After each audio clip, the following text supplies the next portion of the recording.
What's poppin', friends and fam? Are you excited? I sure am. I'm Lukey. This is iCraft, and that hunk of dirt behind us is where we'll be working in this episode. But before we get into that, let's admire the sunrise and talk about something. So you may have noticed something in the last episode that I never really talked about. We have a new feature on the server that involves this thing here, the stone cutter, or should I call it the stone and wood cutter now? Because we added crafting recipes in the stone cutter for wooden materials as well. We figured, there's a lot of builders on the server. All we're trying to do, have fun, build, and it's annoying to chop trees. So we figured if we can have more efficient stone, stair recipes, we should be able to have more efficient wooden recipes too. And we just went ahead and added pretty much every kind of wooden recipe in here. So 1-for-1 ratio for stairs, 1-for-2 for the trapdoors, for the slabs. The trapdoors are nice. You get 4 per plank. Here, let me take the other one out just so you can see. It's just 1 for 4. Then for 8, I think that's 1-for-1. These are each 2. The button is 16, I think. Yep. The sign is 4. So yeah, I think they're all pretty reasonable. I feel like that's what you would logically get out of, this amount of wood. So yeah, we added that. I actually wanted to make some more trapdoors while I'm here. And let's go ahead and get started on this mound. So if I've never talked about what this is going to be, I probably have talked about it, but let me reiterate. So we're going to turn this whole island here into a wheat field. It's going to look great, but we need to kind of prepare the land a little bit. First of all, we can't have torches everywhere because we're going to need to till the ground, but we also don't want it to be dark. So what I'm going to do is some cool hacks right here. Some cool hacks and stacks. Let me show you right quick. So I'm going to count, let's see, 1, 2, 3, 4 blocks out from that edge. Silly me was supposed to do this at the beginning of the episode, but it's time to make the most useful item in the game, a diamond hoe. We don't get an achievement for that, but we do get an achievement for using it up like 100% durability. At least I think we do. We used to, but they changed some of the advancements. Hopefully the advancement's still there. So we get all of this from 1 water block, and I'm going to try to space these out as efficiently as possible and to deck them out and make them look better. Now, ever since 1.13, we can waterlog things now. So in the same exact block as this water, we can put a trapdoor. So we can open it, the water's still there, it's still gonna hydrate the crops, but we could also just walk over it and it's no big deal. None of the plants are gonna fall into the water, you don't have to worry about that. And we can also decorate it. So that's why I brought this fence and these lanterns. So we can put little things like that on each of the water sources. And I also thought maybe we could do scarecrows or something. If you ever saw my single player series back in the day, I did make a wheat field and I put little scarecrows in it. They were kind of cute. So I may throw a couple of those in here. It would be great. So yeah, I don't know. This is going to be a lot of work. I'm going to work on doing the spacement of the water off camera. And then I'll probably come back with like a cool time-lapse or something for the crop field hoeing, tilling. So yeah, actually, yeah, that's what I'm gonna do. Next time you see me is gonna be in a time-lapse. I don't know why I'm spinning, but yeah, let's do this as the transition. And into the time-lapse we go. Haha, I lied. So I'm realizing that it's gonna be so much easier to find out where to place these if I'm measuring it out by tilling it. So instead of the time-lapse being of me tilling all this land, it's actually going to be of me planting all of the seeds in this. And it's going to be even cooler because you'll be able to watch the seeds grow as I'm planting them. So that's cool. And another thing I forgot to mention, it's going to be so much easier as we get close to the bottom because we'll just be able to pick up one of these, place a little bit of water inside of here. Let me just do an example. Wait, this is the bottom level anyway. The bottom level is super easy because, the water's, it's already going to be hydrated because the water's right here. The bottom level is super easy. But up here, that's what I'm talking about. We can simply just hide the water source up underneath the slab, and then, you know, all these ones are going to be hydrated up to 4 blocks away. So that's 1, 2, 3, 4, all the way up to there. Probably that one too, etc. So it's great. It's going to be easy. But yeah, anyway, spinny time. I'll be right back with a time lapse of this wheat field growing.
Alright, so that time lapse, kinda oddly satisfying, right? In a weird way.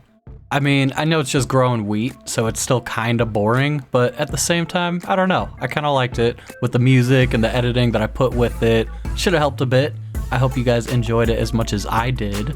And look at the final product. Doesn't that look amazing? It's beautiful. Yeah, I think it looks really good. The thumbnail has it from this perspective over here by the bridge. But yeah, I like it. I hope you guys liked it.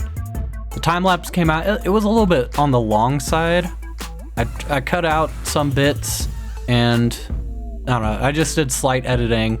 I ended up speeding it up and then rendering it and then speeding it up again. I guess it would have to be 16 times speed because it went from like an hour of footage to like 4 minutes of footage, so 16 times speed. on that wheat field. So imagine how long it took me to do it. It was crazy, but it looks so good. It looks so good. I'm happy. I'm so happy. So maybe you noticed this little bit of dirt here where my temporary house used to be. I tore down the house. Now all that's left is just the junk. Not really junk, but it's in a really bad location. So in a creative world, I was putting some blocks together, and I may have mentioned this already, but I did design what I want my build to look like. I'm not going to start it in this episode. I think that's what next episode's going to be all about, just building. And I'm going to build on camera, which is weird because I usually never do that unless it's like a time lapse or something. But since I pre-built it, I know how it's going to look mostly, so I think I can build it on camera, and that'll be fun for a change because, I don't know, people like building on camera, I guess. So here in my little neck of the woods, there are some changes. We did part 2 of the saloon. So yeah, here it is. It's looking fantastic. And we also have a neighbor. I'm not going to show it off too much because I haven't seen it in a video yet, and it looks like it's still being built. So hopefully that looks pretty cool when it's done. Can't wait. But anyway, yeah, here's the saloon.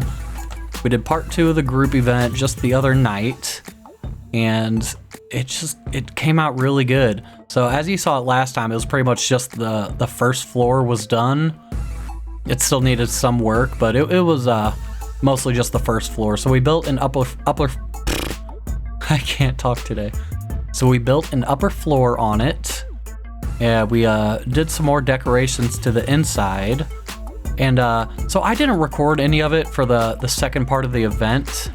So if you want to see any of the footage, I highly recommend you check out some of the others like Iondis or Serpent Dagger. Koi was there for a bit, Mikey was there for a bit. Who was there on part 2? I think I might be missing someone. I think Chimera tried to stop by, but then he got interrupted, but he did generously donate some shulker boxes to help build the thing, and we definitely used them, so thank you, Chimera. But yeah, it came out really nice. There are so many banners around the place just because we got attacked by endless amounts of pillagers. Mikey's in jail over here. Free Mikey! Free Mikey. Yeah, so the inside looks great. Oh no, we did have a zombie that was inside of this minecart, but I guess he's gone, so guess that means I'm the performer. Twinkle, twinkle, little star. Yep, that was... I'm just gonna walk away now. And I ended up with my head on the wall. Now I wanted Luukzilla because Ianda said so. Yeah, just go ahead and watch her videos to find out what that's all about. So the upstairs, it's pretty plain. We didn't spend too much time up here because it was late. We were tired. Everyone kind of dipped out by then. So this was just all Ianda. She put up some walls and the rooms are empty so that it can be kind of like her inn on the last season where people can come up here and design their own room. So that'd be pretty cool. I might come up here and design one at some point. I definitely do want to do some kind of work here on the outside of the saloon because, I mean, it's such a great place. It's such a nice looking place, but it's, you know, it's just kind of stuck out there like a sore thumb. There's nothing around it. Well, there's gonna be this soon, and there's gonna be my base, but we need some stuff just kind of in and around it. So I'm thinking, since Mikey's in jail over here, we'll probably have like stables or just somewhere to park your horse here. I still, just for fun, want to put some kind of like outhouses or something, maybe out this way. I think there might be room on the inside to put a door somewhere in this section of the wall. I'll probably squeeze a door in there, have like outhouses or something over here. I don't know, just for fun. I'm not sure yet what we're gonna do with the portal. I don't think it's gonna stay there. It'd probably be better to move it to a more centralized location. To be honest, the only reason I put it there was so that it'd be close to my base because at the time I was the only one building here, so yeah, it can easily be moved. I mean, the nether is still a work in progress too. There's so many things to do, so little time. I can only do a few things at a time. Watch me eat some fish without my perspective on. That's funny. My current plans are, well, I gotta build my house. At some point, I need to go back to town and build another shop, as well as I need to continue work on town center. I haven't done much to that. Here's a bridge, a new bridge that I built to, I used to just kind of cut from that bridge across where the non-wheat covered wheat field was, and then just cross the river to get to my place. But now I don't want to accidentally trample crops. So if I wanted to take this bridge, I would have to take the path, and go across that bridge. I have to come into my base from the front door, so I figured let's make it a little bit easier on me. And I made a bridge back here. And this bridge doesn't really lead anywhere, but I did make it branch off this way to where the other path is. So I don't know, it just makes it a little bit easier on me. Not that much easier, but a little bit. A little bit. Let's go ahead and check out town while I'm here. There hasn't really been any kind of real progress around here. Everyone's been doing their own thing, and that's cool. I just has stuff going on over in Laser World. Waffles and Rose, if you ever had time to check out their live streams, they have some cool things going on over at their base. My shop has been doing okay. It's made a few sales, mostly from Mikey. I think Koi bought some stone as well, so that's, I don't know, it's not bad. I didn't expect it to sell a lot. Honestly, I just needed it to have a place to store all my stone, or else all the stone that's inside of that shop would be contributing to the chest clutter that I have at my base. So thank you, shop. I owe you one. Town center is still gonna need work. On these squares in the corners, they're gonna need towers. There's gonna need to be paths coming off of these stairs. Obviously, I have the slime chunk over there.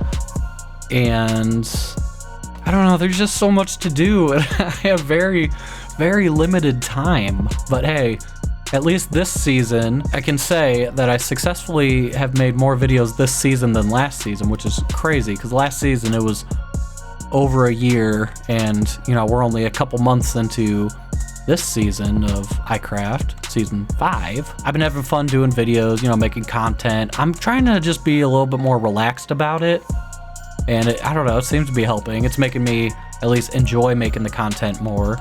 My episodes have been shorter lately, and that's cool.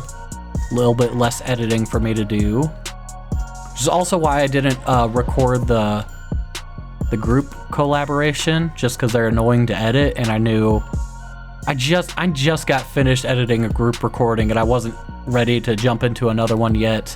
That's one of the biggest reasons why I didn't record it. And also we kind of have a pseudo rule that you can't really participate in the group recordings unless you're recording, because that's kind of the whole point, to bring people together, make videos together, collaborations, etc.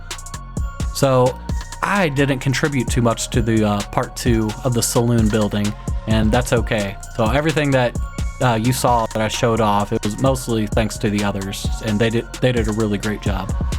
I'm so proud. I'm a proud server owner, proud of this server activity. But anyway, that's gonna do it for this episode. I think I rambled on a bit too long at the end of this episode, but that's okay, because I have a beautiful voice and I'm lagging. There we go. Guys, I really appreciate you watching. So, you know what to do. Leave the friend zone, join the fam. Want to know how? Subscribe to my channel. And night, day, morning, evening, whatever the heck it is for you. Have a super duper great one. And I'll catch you next time.